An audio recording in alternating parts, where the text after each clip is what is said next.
ధర్మరాజు మాట్లాడాడు, భీముడు మాట్లాడాడు, అర్జునుడు మాట్లాడాడు. ఉద్యోగ పర్వంలో కృష్ణ రాయబారం వైపు వెళ్తున్న కథలో రాయబారానికి వెళ్లే ముందు అందరితో మాట్లాడుతున్నాడు కృష్ణుడు. ఎవరు వారికి తగ్గట్లు చెప్తున్నారు. అందరూ గూఢంగా యుద్ధం మానిపించమనే చెప్పారు. మనకెప్పుడు ఎక్కువగా వీళ్ళు ముగ్గురే మాట్లాడతారు, ధర్మరాజు, భీముడు, అర్జునుడు.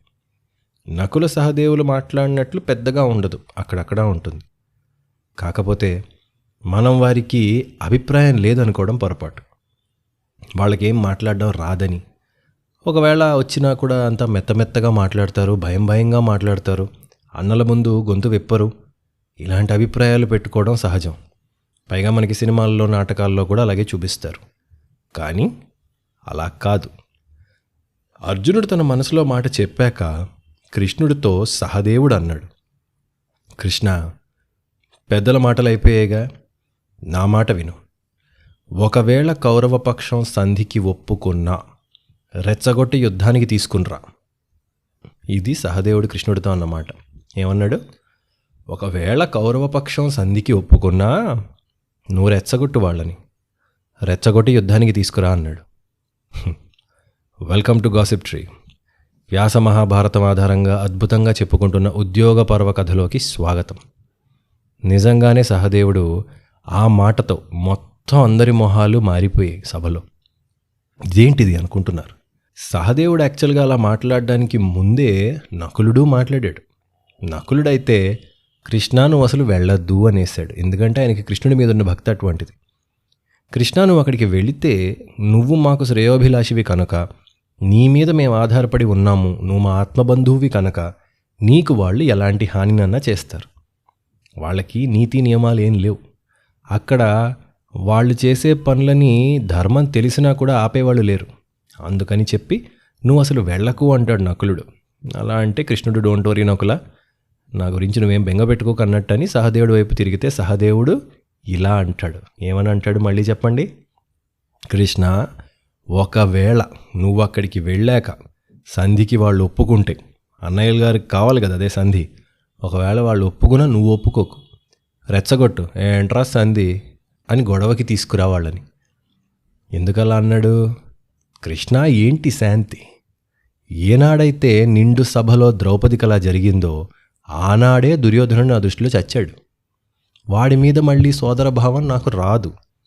ఎంత శాంతియుతంగా చర్చలు జరిగి చివరికి ఫ్రెండ్స్గా అయిపోయినా నేను వాడిని శత్రువుగానే చూస్తాను. సంధి లేదు, ఏం లేదు. అవకాశం ఉన్నా కూడా నువ్వు చెడగొట్టి యుద్ధానికి సిద్ధం చేసి రావాలి, ఇది నా మాట అన్నాడు. వెంటనే అక్కడ ఉన్న సాత్యకి, అద్దిరా సహదేవా, అది మాట. అన్నయ్య, నువ్వేమన్నా అనుకో, మిగతా వాళ్ళు చెప్పిన మాటలు నాకు నిజానికి ఎక్కలేదు, నాకు నచ్చకుండా ఉన్నాయి. సహదేవుడు చెప్పిన దానికి పూర్తి సమ్మతం అన్నాడు. అలా అని ఇంకా అన్నాడు సాత్యకి, కృష్ణ, నువ్వు మర్చిపోయావా? వీళ్ళు అరణ్య పర్వానికి వెళ్ళినప్పుడు మనం వాళ్ళని పలకరించడానికి అడవిలోకి వెళ్ళాం.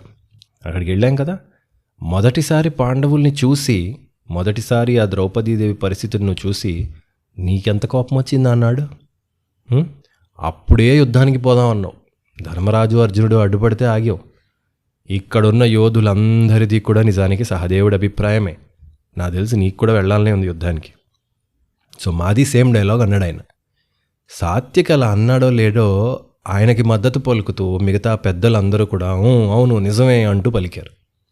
చిన్నవాడైనా సహదేవుడికి నిజంగా అంత స్వాతంత్రం ఉంది చూడండి. ఆయన అభిప్రాయానికి అంత ఫ్రీడమ్ ఉంది. ధర్మరాజేమి, రే ఏంట్రా మేము ఒకలా చెప్తుంటే నువ్వు ఇంకొకలాగా అంటున్నావు, లేకపోతే పెద్దలున్న సభలో బచ్చగడివి నువ్వేంట్రా, అలా ఏమనలేదు. ఆయన అభిప్రాయం ఆయన చెప్పే స్వేచ్ఛ ఉంది ఆ సభలో. సరే నాయకత్వం అంటే అది. ఎందుకు? హస్తినలో, అక్కడ హస్తినాపురంలో పెద్దలు భీష్ముడికి, ద్రోణుడికి కూడా విలువ లేదు. అక్కడ డిఫరెన్స్ చూడండి మీరు, స్టాంచ్ డిఫరెన్స్. ఇక్కడ చిన్నవాళ్ళైనా సరే అంత విరుద్ధంగా, పెద్దవాళ్ళకి విరుద్ధంగా అభిప్రాయం ఉన్న, ఒపీనియన్ ఈజ్ ఒపీనియన్. చివరికి ఏం జరుగుతుందన్న తర్వాత విషయం, కానీ అభిప్రాయం చెప్పే స్వాతంత్రం అంత ఉంది. సరే, కృష్ణుడు మిగతా పెద్దలెవ్వరూ చెయ్యని పని అప్పుడు ఒకటి చేశాడు. అన్నదమ్ములతో మాట్లాడేశాడు కదా. నేరుగా నడుచుకుంటూ వెళ్ళి అక్కడెక్కడో పక్కన కూర్చునున్న ద్రౌపదీదేవి దగ్గరికి వెళ్ళాడు. చెల్లి, నువ్వేమంటావమ్మా అని అడిగాడు. నిజమైన నాయకుడు అలా ఉంటాడు. నిజంగా నాయకుడు అంటే కృష్ణుడే. మనకి రకరకాల నాయకులు ఉంటారు, కానీ లోకనాయకుడి ప్రవర్తన అలాగే ఉంటుంది. ఆయనకి పశుపక్షాదులు కూడా మనుషులతో సమానమే. అలాంటిది ఈ రాజకీయాలు, ఈ రభస రొత్సు ఇదంతా ఓకే, పక్కన బాధపడినవాడు ఉంది కదా, మగవాళ్ళు, వీరులు, రాజులు, గొప్పవాళ్ళు. మరి అసలు బాధ ఎవరిది? ఆమెది. అసలు అవమానం ఎవరిది? ఆమెడిది. ఆమెని ఎవడన్నా అడిగాడు ఎప్పటిదాకా? ద్రౌపది నువ్వేమంటావు, వాట్స్ యువర్ ఒపీనియన్, ఏమంటావు? ఎందుకంటే వీళ్ళు చేసిన పనులకి వీళ్ళు కష్టాలు పడ్డారు, వీళ్ళ అన్నదమ్ములతో గొడవలకి వీళ్ళు కష్టాలు పడ్డారు. ఆవిడేం చేసిందని అన్ని కష్టాలు పడింది? ఒక్క మాట అన్నా అందా? నేను మీతో అడవులకు రావాలనందా? నేను మీతో అజ్ఞాతంలో కీచుకుడితో అడ్డమైన మాటలు పడాలనందా? నిజానికి కష్టాలన్నీ ఆవిడివి. ఆవిడని రాజకీయ చర్చలని అభిప్రాయం ఏంటని ఇన్వాల్వ్ చేశారా? ఏమో బహుశా చేస్తే యుద్ధానికి అంటుందని చెప్పి చేసుండ్రు. కృష్ణుడు వెళ్ళి అడిగాడు, అమ్మా చెల్లి, నువ్వు చెప్పి ఏంటి, నీ అభిప్రాయం ఏంటమ్మా అన్నాడు. ఆవిడెప్పుడైతే ఇంతకుముందు భీముడు కూడా కాస్త శాంతించాడో, భీముడు కూడా కాస్త శాంతిగా మాట్లాడాడు కదా, కిందటి ఎపిసోడ్లో విన్నారు. ఒకవేళ వినకపోతే ఈ పైన ఉన్న లింక్లో క్లిక్ చేసి వినండి, లేదా ఎపిసోడ్ చివరిలో పెడతాను. ఆ ప్రీవియస్ ఎపిసోడ్లో వినండి. భీముడు ఎంత మెత్తబడిపోయి మాట్లాడాడు. ఎప్పుడైతే భీముడే అలా అన్నాడో ఇంకా ఆవిడ కళ్ళలో నీళ్లు నిండిపోయాయి. ఓకే, ఇంక అయినట్టే, ఇంకెవడు చేస్తాడు నాకు? ఇక భీముడే శాంతిస్తే నా కోపం ఎలా తీరుతుంది? పైగా ఈ దుర్యోధనుడు, ఈ కేడర్ వాళ్ళని భీముడే చంపాలి. ఆవిడ అందప్పుడు, కృష్ణ, మధుసూదన, మీరంటే పెద్ద పెద్ద వాళ్ళు కదా, పెద్ద పెద్దగా ఆలోచిస్తారు. నేను చిన్నదాన్ని, నా ఆలోచనకి పరిమితి చాలా తక్కువ. సుయోధనుడు సంధికి ఒప్పుకుంటాడంటావా? ఒప్పుకున్నా అది ఎంతకాలం ఉంటుంది? కృష్ణ, పొరపాట్లుంటాయి, తప్పులుంటాయి. పొరపాట్లకి క్షమిస్తారు, తప్పులకి శిక్షించాలి. వాడు ఎన్ని తప్పులు చేశాడో నిజానికి మన లెక్కకు కూడా అందనని చేశాడు వాడు, అన్నీ చేశాడు. అలాంటి వాడితో సామ పద్ధతి పనిచేస్తుందా? సరే చేశారు, మా నాన్నగారేగా ద్రుపద పురోహితుడిని పంపాడు. సామ పద్ధతి అంటే ముందు వెళ్ళి మాట్లాడి తేల్చుకుందాం. అలాంటి వాడి దగ్గర అసలు పనిచేస్తుందా? సరే, మీరేదో సామ దాన భేద దండోపాయాలు ఒక ఆర్డర్లో వెళ్ళాలని చెప్పి ముందు మా ద్రుపద పురోహితుడిని మా నాన్నగారే పంపారు. వాడికి లేని ఐశ్వర్యమా? వాడికి ఏమన్నా డబ్బులు లేనివాడా? అంత డబ్బులు ఉన్నవాడికి దానం ఇచ్చి డబ్బులు ఇస్తాడు అని ఊరుకుంటాడా? ఆ పద్ధతి పనికిరాదు. వాడి వెర్రికి తలూపుతూ 11 అక్షౌహిణీల సైన్యం చేరింది వాడితో. మీరేమనుకుంటున్నారు, వాడు ఒక్కడే వెధవ అనుకుంటున్నారా? ఆ వెధవకి 11 అక్షౌహిణీలు అంటే he could able to pull off అంతమంది సైన్యాన్ని వాడు తెచ్చుకోగలిగాడు. వాళ్ళు ఏమైనా తెలియక చేరారా? అలాంటి వాడితో భేద పద్ధతి కూడా పనిచేయదు. వాళ్ళు మూర్ఖులు, మూర్ఖంగా వాడి వెనక చేరారు. ఇప్పుడు వెళ్ళి వాడికి వాళ్ళకి గొడవలు ఎలా పెడతారు? కుదరదు. సామదాన భేదం అయిపోయింది. పైగా బుద్ధి ఉన్నవాడితో భేదం అన్నయ్య. వాడి మూర్ఖత్వానికి భేదం ఎలా పనిచేస్తుంది?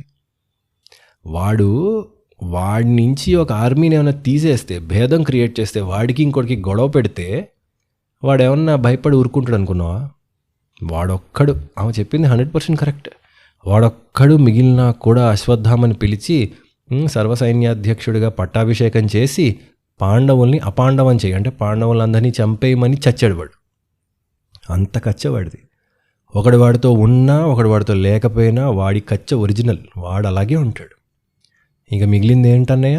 యుద్ధమే కదా. నా మాట అడిగావు కదా, యుద్ధమే నా మాట. పౌరుషాన్ని దాచుకుని అవమానాలు పడుతూ విలువ ఎవడిస్తాడు? అయినా మనం ఏం చేయాలో నిజంగా మనం ఆలోచించి నిర్ణయించే పరిస్థితులు ఏం లేం. మనకాడు పెద్ద ఆప్షన్స్ ఏం మిగల్చలేదు. వాళ్ళు మన మీదకి మొదటి నుంచి ఒకదాని తర్వాత ఒకటి దెబ్బ కొడుతూనే ఉన్నారు. వాళ్ళదే పైచేయిగా ఉంది. నిజాలు మాట్లాడుకుందాం. మనమేంటి వాళ్ళ గురించి, వంశం గురించి ఏదో పెద్ద ఆలోచిస్తున్నాం? పైన చెయ్యి ఉన్నవాడు ఆలోచించాలి. మన పై చెయ్యి ఏం లేదే. వాళ్ళు రాళ్ళు విసురుతుంటే మనం తప్పించుకున్నాం. అది గెలుపు కాదు, తప్పించుకోవడమే అవుతుంది. అది ఈవిడ లెక్క అలా ఉంది, అంతే కదా. మరి మొదటి నుంచి ఇష్టం వచ్చినట్లు చేస్తుంది వాడు, అవతల వైపు వాడు. మనమేంటి, ఓకే మనం జాలి చూపించాలి, మన కుటుంబం ముఖ్యం, అంత సీన్ లేదు మనకి. జాలి చూపించే పరిస్థితుల్లో లేం మనం. మన మీద ఇంకోళ్ళు జాలి చూపించట్లేదు. అటువైపే 11 అక్షౌహిణీలు, మన వైపు 7 ఉన్నారు.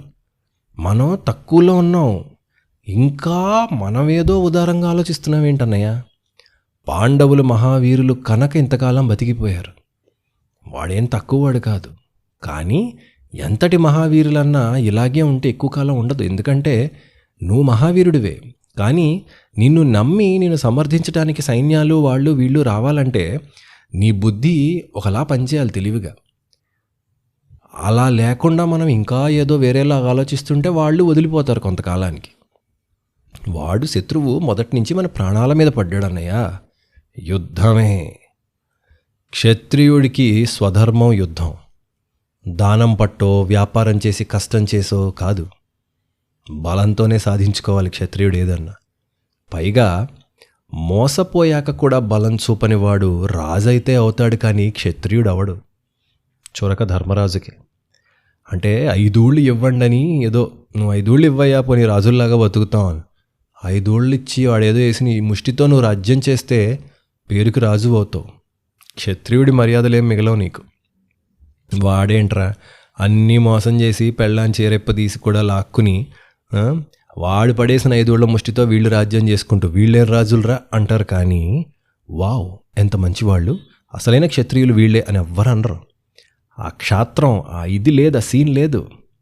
ఒక క్షత్రియుడు చంపకూడని వాడిని చంపటం ఎంత తప్పో, చంపాల్సిన వాడిని వదిలేయడం కూడా అంతే తప్పు.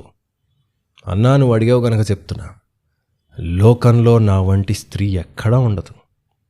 నా పుట్టుక ఎలాంటిది, నా భర్తలు ఎలాంటి వాళ్ళు, నా అన్నవి నీవెలాంటి వాడివి, నా గతేంటి అసలు?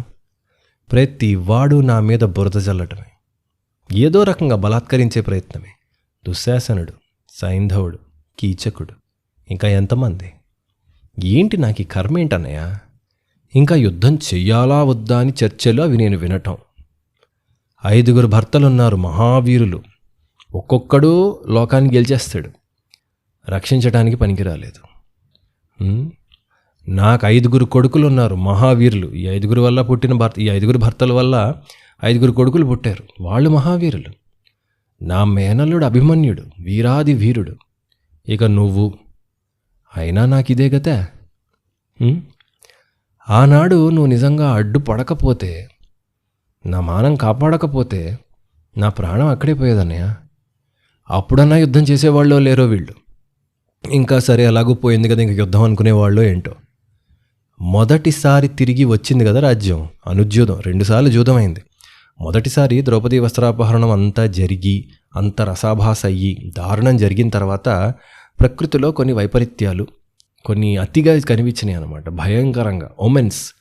దాంతో విదురుడు వార్నింగ్ ఇస్తే ఇంకప్పుడు ధృతరాష్ట్రుడు ఆపండ్రా అని చెప్పి ద్రౌపదిని పిలిచి వరం కోరుకోమంటాడు. 3 వరాలు కోరుకోమంటే ఆవిడ ఆ వరుసలో ముందు పాండవుల్ని, తర్వాత ఆస్తిని విడిపించింది. ఆవిడది గుర్తు చేస్తోంది. అలా మొదటిసారి నా వల్ల తిరిగి వచ్చిన రాజ్యం ఏదైతే ఉందో, నేను కోరితే ఇచ్చిన భిక్ష అది. దాన్ని మళ్ళీ యుద్ధంలో గెలుచుకోవాలని వీళ్ళకు ఉండాలి.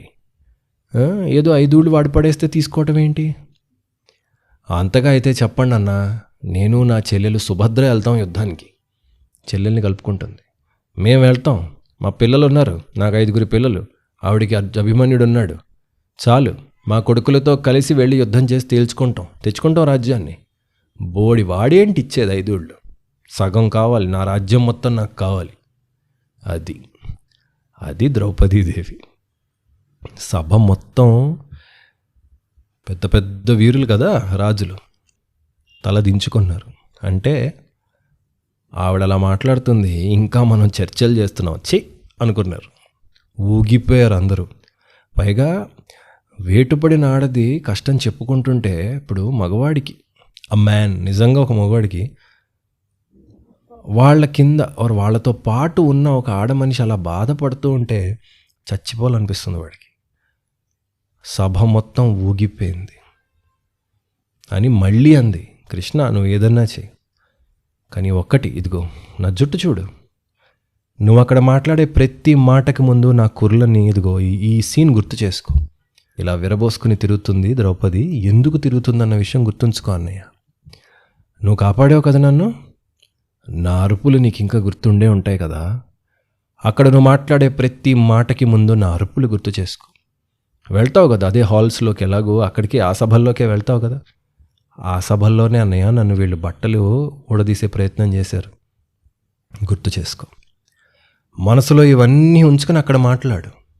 నువ్వేం మాట్లాడాలో నేను చెప్పను, కానీ ఎలా మాట్లాడాలి, ఏం ఆలోచిస్తూ మాట్లాడాలి, ఇదిగో నన్ను తలుచుకుని మాట్లాడు చాలు.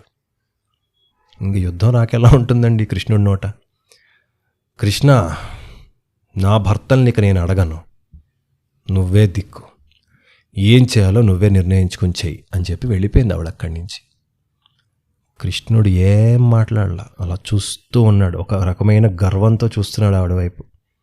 ఇది ఈ గడ్డ మీద పుట్టిన స్త్రీ, ఇక్కడున్న ఆడదానికి అంత పౌరుషం ఉంటుంది. అది వీరత్వం. ఆవిడ ముందు, క్షమించండి, నిజానికి ఆవిడ ముందు ఏం పనికొస్తారండి పాండవులు. సరే ఓకే, పైగా ఆవిడ వెళ్ళిపోతూ ఇంకొక మాట అంది, ఈ భీమసేనుల వారు కూడా శాంతి కోసం మాట్లాడుతున్నారు. ఇక నేను ఉండలేను ఇక్కడ, నా మనసు విరిగిపోయింది. నన్ను స్వయంవరంలో గెలిచింది గాంధీవంతో కాదు అర్జునుడు. అక్కడ మా నాన్నగారు ఏర్పాటు చేసిన ఏదో ఒక సాధారణ ధనస్సుతో మొత్తం రాజుల్ని కొట్టి నన్ను గెలుచుకున్నాడు. అది సవ్యసాచి అంటే, అర్జునుడు అంటే అది. అలాంటి వాడు యుద్ధానికి ఏంటి జంకుతున్నాడు? ఆ రోజు ఆయనకి మేము ఇంకా బంధువులం కాదు, ఊరికనే వాళ్ళెవడో వాళ్ళ గొప్పని, వాళ్ళ బలాన్ని చూపించడానికి ఓ 10-15 మంది రాజులు వచ్చారు, మీద పడిపోయారు అందరూ. ఒక్క అర్జునుడు సాధారణ ధనస్సు, సాధారణ బాణాలతో కొట్టిపడేశాడు వాళ్ళందరినీ. ఏంటి ఇప్పుడు ఆలోచిస్తున్నారు యుద్ధానికి ఇంకా అని చూసి ఇంకా పెద్ద ఆయనేలే, కానీలే, ఇంకా ఆయన్నేమంటాం అని అనుకుని మనసులో వెళ్ళిపోయింది. కృష్ణుణ్ణి అప్పుడు ద్రౌపది చూసింది ఒకసారి వెళ్లే ముందు. ఇదంతా కళ్ళు మూసుకుని విన్నాడు ఆయన మాటలు. ఆవిడ మాట్లాడే ప్రతి మాటని మనసులో నాటుకుంటూ విన్నాడు కృష్ణుడు. అప్పుడు కళ్ళు తెరిచాడు. ఎర్రగా నిప్పు కణాలు ఉంటాయి కదా, బొగ్గు కాలేక నిప్పు వెలుగుతూ ఉంటుంది గాలి తగిలినప్పుడల్లా, అలా వెలిగిపోతున్నాయి కృష్ణుడి కళ్ళు. ఆమె వైపు సూటిగా చూస్తూ ఒకటే మాట, అమ్మా ద్రౌపది, బాధపడి నీ భర్తల్ని నిందించకు. నీవు ఎవరి మీదనైతే కోపాన్ని పొందావో అందరూ మాడి మసైపోతారు. నీవు వంక పెడుతున్న నీ భర్తలే వారిని చంపుతారు. నేను చెప్తున్నాగా, పిరికితనం పొందకు, ఉదాసీనత పొందకు. చెప్పటం ధర్మం, చెప్తాను. వాళ్ళు వినరు. వినలేదో కుక్కలకి నక్కలకి పండగే అనుకో. వాళ్ళ శవాలని హాయిగా పీక్కుని తింటాయి. ఇది నా మాట తెలుసుగా. పర్వతాలే కదిలినా, భూమి ముక్కలైనా, సముద్రాలన్నీ ఏకమైనా నా మాట తప్పదు. నన్ను నమ్ము తల్లి, నువ్వు బాధపడకు అని చెప్పాడు. ఇంకా సరే అని ఆవిడ వెళ్ళిపోయింది. అయిపోయింది. ఇక కృష్ణుడు బయలుదేరాడు. అర్జునుడు ఆయనతో పాటు, చివరిగా అర్జునుడు కృష్ణుడే ఉన్నారు అక్కడ. అర్జునుడు వచ్చాడు, కృష్ణుడితో దాకా వచ్చి రథం వరకు వచ్చి ఎక్కిస్తూ లాస్ట్లో మళ్ళీ చెప్పాడు, కృష్ణ చాలా చర్చలు అవన్నీ జరిగాయి. అంటే వీళ్ళిద్దరు ఇంకా పర్సనల్ కాన్వర్సేషన్, చాలా చర్చలు అవన్నీ జరిగాయి, వాగ్వివాదాలు అన్నీ అయినాయి. కురువంశానికి నిజంగా మిత్రుడివి అంటూ ఎవరైనా ఉంటే అది నువ్వే. అదొక్కటి గుర్తుపెట్టుకో. ఎవరెన్ని చెప్పినా నా మనసు నీకు తెలుసు. సో నేను ఏదో చెప్తాను, నువ్వేదో వింటావు, నువ్వు అడిగావు కాబట్టి చెప్పాను, కానీ నిజానికి నీకు చెప్పక్కర్లేదు. అర్జునుడు మనసులో ఏమనుకుంటున్నాడన్నది కృష్ణుడికి ఒకటి చెప్పక్కర్లేదు, కృష్ణుడి మనసులో ఏమనుకుంటున్నాడో అర్జునుడికి ఒకటి చెప్పక్కర్లేదు. నువ్వేది చేసినా నాకు ఇష్టమే కృష్ణ. నిజానికి నువ్వేది చేస్తే అదే నాకు ఇష్టం. ఏదన్నా పర్లేదు కాదు, నువ్వు చేస్తేనే అది రైట్. నువ్వు వెళ్ళి ఆ మూర్ఖుడికి చెప్పి యుద్ధాన్ని మాన్పించి నా దగ్గరికి వచ్చి, అరే అర్జున యుద్ధం లేదు, ఊరుకోమంటే సర్దుకుంటా, అన్నీ మర్చిపోతా, సర్దుకుంటా, ఎలాంటి కోపాన్ని పొందను. లేదు అర్జున పదరా యుద్ధానికి అను, మారు మాట్లాడను, వచ్చేస్తాను. నీకు కూడా తెలుసు అది, నువ్వు ఏది చేస్తే అది చేయి కృష్ణ అన్నాడు. అర్జునుడు కృష్ణుడికి జాగ్రత్త చెప్పాల. ఎందుకంటే ఆలోచించండి, ధర్మరాజుకి మొదటిసారి చెప్పగానే ధర్మరాజు ఏమన్నాడు, అమ్మో కృష్ణ నీకేమన్నా అవుతుంది అన్నాడు. నకులుడు, సహదేవుడు, వాళ్ళు వీళ్ళు అందరూ అన్నారు. అర్జునుడు అలా చేయలేదు. వీరుడు వీరోచితంగానే ఉంటాడు. అండ్ నిజంగా కృష్ణార్జునుల కెమిస్ట్రీలో అంత క్లారిటీ. ఇప్పుడు భీమార్జునులు వీళ్ళిద్దరూ కూడా నిజానికి కృష్ణ నీకేదన్నా అయితే అనలేదు. వాళ్ళకి తెలుసు ఎవడో కృష్ణుడు ఎంత పెద్ద వారియర్. కృష్ణుడు అంటే చేతిలో ఫ్లూట్ పట్టుకుని పాటలు పాడుకుంటూ మెల్లగా తిరిగేవాడు కాదు. ఆయన శరీరం కండలు తిరిగి ఉంటుంది. మహాయోధుడు, ఎందరినో ఓడించాడు, ఎంతెంతో భయంకరమైన యుద్ధాలు చేశాడు. ఎవరు కృష్ణుడిని వెళ్ళి ఏం చేస్తారు? సో భీమార్జునులు ఏం చెప్పలేదు, కృష్ణ జాగ్రత్త కృష్ణ అని. కృష్ణ వెళ్ళి నువ్వు చేయి చూద్దాం అని. పైగా కృష్ణుడికి తోడుగా సాత్యకి మరికొందరు వీళ్ళందరూ వెళ్ళారు. ఆయన ఏం ఒంటరిగా వెళ్ళలేదు. సో నో వరీస్ అన్నమాట. సరే, ఉదయాన్నే కృష్ణుడు లేచాడు, అభ్యంగ స్నానం ఆచరించాడు, మొత్తం నగలు అవి పెట్టుకున్నాడు, పంతులు గారుల చేత పుణ్యాహవాచనాలు. కృష్ణుడు బయలుదేరాడు. ఇంకా శరదృతువు హేమంత ఋతువుల సంధికాలం అంట. శరదృతువు హేమంత ఋతువు మధ్యలో టైం. పచ్చని పొలాలు, సుఖంగా గాలులు, మహర్షుల మంగళవాక్యాల మధ్యలో కృష్ణుడు కదిలాడు. ఆలోచించండి, ఏంటంటే కృష్ణుడు రాయబారానికి వెళ్ళటం గురించి మనం 3 ఎపిసోడ్లుగా చెప్పుకుంటున్నాం. ఏంటి అది హైప్? ఏంటి? What's the hype about it? అవి కేవలం మాట్లాడడానికి వెళ్ళట్లేదు ఆయన. శంఖాన్ని, చక్రాన్ని, గదని, ఖడ్గాన్ని, ధనస్సుని, అమ్ముల పొదుల్ని, మొత్తం కృష్ణుడి పర్సనల్ ఆయుధాలన్నీ తీసుకుని గరుడ పతాకం ఎగరవేసి దారకుడు రథసారథిగా ఉండి వెళ్తున్నారు. సాత్యకి రెడీగా ఉన్నాడు. సాత్యకితో కదిలే ముందే చెప్పాడు కృష్ణుడు, రే తమ్ముడు, మనం బంధువుల ఇంటికి వెళ్ళట్లా, సిద్ధంగా ఉండు. ఇంకా వాళ్ళకి దిగటానికి మెట్లేం లేవు కిందకి. వాళ్ళు ఆల్రెడీ చాలా దిగజారిన మనుషులు అటు సైడ్ వాళ్ళు. ఇంకా వాళ్ళకి కిందకి దిగటానికి మెట్లు లేవు. అంత కింద పడిపోయి ఉన్న మనుషులు వాళ్ళు, అంత నీచులు వాళ్ళు. ఎక్కడికన్నా పడిపోతారు వాళ్ళు, ఎంతకన్నా దిగజారుతారు. మనమే సిద్ధంగా ఉండాలి. ఆయనకు తెలుసు కదా ఏం జరగబోతుందో. మీకు తెలుసా? తెలిస్తే కమెంట్లో చెప్పండి ఏం జరగబోతుంది అక్కడ చివర్లో. ఆయన రథం ఆ మధ్యాహ్న కాలంలో అడవిలో వెళ్తుంటే అసలు ఆ వెలుగులకి పక్షులు, క్రూర మృగాలు మొత్తం చుట్టుపక్కలన్నీ పారిపోతున్నాయి. దూరం నుండి రథ చప్పుడు వస్తుంది కదా, ఇంత దూరంలో ఉన్న పాములు అవి ఇవి అన్నీ ఎక్కడికక్కడ దాక్కుంటున్నాయి. కృష్ణుడు వెళ్తూ ఉండగా ఒక గమ్మత్తు జరిగింది. దారిలో ఒక గమ్మత్తు జరిగింది. మహర్షులందరూ దారికి అటు ఇటు నిలబడి ఆ అడవి మార్గాన హస్తినాపురపు దారిలో కృష్ణుడి కోసం ఎదురు చూస్తున్నారు. ఎందుకు? వాళ్ళకి తెలుసు కదా సభలో ఏదో జరగబోతోందని. ఆయనేం ఊరికే మాట్లాడేసి వచ్చాడు కదా, ఏదో చూపించబోతున్నాడు, ఏదో ఒక గొప్ప ఇదిని. ఆ దర్శనం అందరికీ దక్కాలి. లేదు, పైగా దేవాది దేవుడితో పాటు వీరు కూడా కాస్త మంచి చెప్పే ప్రయత్నం చేద్దామని వెళ్తున్నారు. ఎందుకంటే విని యుద్ధం మానుకుంటారేమో అన్న ఆశ. ఈ ఋషులు వాళ్ళు ఏంటంటే పాపం వాళ్ళకంటూ ఏం ఉండవు కదా, పెళ్ళి పెటాకులు పిల్లలు ఎవరు ఉండరు. వాళ్ళు కేవలం లోక కళ్యాణం కోసం ఉంటారు. ఈ లోక కళ్యాణం అంటే ఏంటంటే సింపుల్, అరే అందరూ హాయిగా బతకండిరా, ఇప్పుడు మా దగ్గర ఇంత జ్ఞానం ఉంది, దాన్ని మేము మీకు ఇస్తాం. ఎందుకు ఇస్తాం? అది మీరు కరెక్ట్గా మీ జీవితానికి పనికొచ్చేలా వాడుకుని మంచి మార్గంలో, రుజు మార్గంలో, ధర్మ మార్గంలో ఒకళ్ళతో ఒకళ్ళు హ్యాపీగా బతకండిరా అని చెప్తారు వీళ్ళు. సహజంగా వీళ్ళకి ఇష్టం అయిష్టం అని ఏమి ఉండవు కాబట్టి అందరి పట్ల జాలి ప్రేమ ఉంటాయి ఋషులకి. కాబట్టి వాళ్ళు హింసని ప్రోత్సహించరు. ఎలాగన్నా సరే ఒక మంచి మార్గంలో అందరూ బతకడానికి ఎంత అవకాశం ఉంటే అంత హెల్ప్ చేస్తారు. కాబట్టి కృష్ణుడు అంతటి వాడు వెళ్తున్నాడంటే సరే మనం కూడా వెళ్దాం, ఓ మాట చెప్తాం, అందరూ కలిపి చెప్తే మేబీ వింటారేమో పిల్లలు, చిన్న చిన్న పిల్లలు కదా, మరి అంతంత పెద్ద పెద్ద ఋషుల ముందు వయసులో వీళ్ళందరూ చిన్నవాళ్ళు, చిన్నపిల్లలు, ఏదో ఈగోలు అవి కొట్టుకుంటారు. మన ఇంద్రియాలు మన అధీనంలో లేక అసూయ, కోపాలు, ఏదో పొగరు ఇదంతా కొట్టుకుంటారు, గొడవలు పడుతుంటారు. చెప్తే వింటారేమో అని కృష్ణుడు వాళ్ళని చూసి ఆపి ఎంతో ప్రీతితో పలకరించాడు. వాళ్ళేమీ చెట్టు కింద ఏదో చిక్కిపోయి ధ్యానం చేసుకునే మునులు కాదు, ఇంత పెద్ద పెద్ద పేర్లు, గొప్ప గొప్ప మహర్షులు, నారదుడు మొదలైన వాళ్ళందరూ ఉన్నారు. వీరిని ఎంతో ప్రేమతో పలకరించి కృష్ణుడు సమస్త లోకాలు బాగున్నాయా అని అడిగాడు. అంటే వీళ్ళు అన్ని లోకాలు తిరిగే ఋషులు. ఇంకా ఏంటండి ఎలా ఉంది ఇక్కడ అన్నట్లు వాళ్ళు చేసే పనికి తగ్గట్టు సమస్త లోకాలు బాగున్నాయా అండి అని అడిగాడు.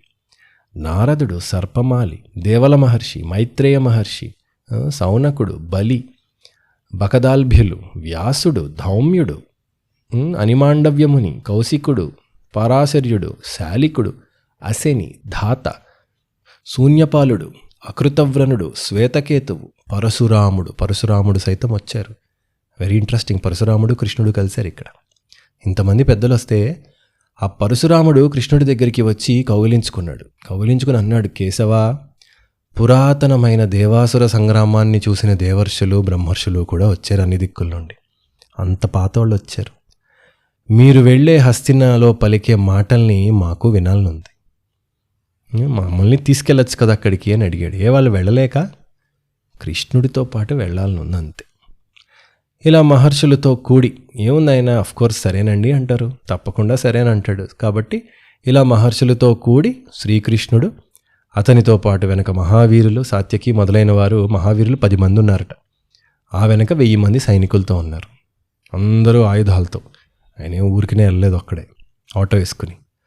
హస్తిన బయలుదేరి సరిహద్దులు చేరగానే ఆ కృష్ణుడికి ఆ మహర్షులకి కొన్ని శకునాలు కనిపించాయి అని వైశంపాయనుడు చెప్పాడు.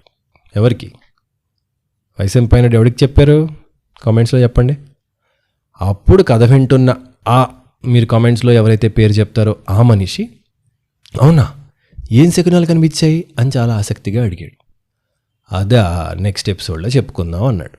కాబట్టి అద్భుతంగా ఉండే కృష్ణ రాయబారం ఇంకా హస్తినిలోకి వెళ్ళిపోతాడు ఆయన.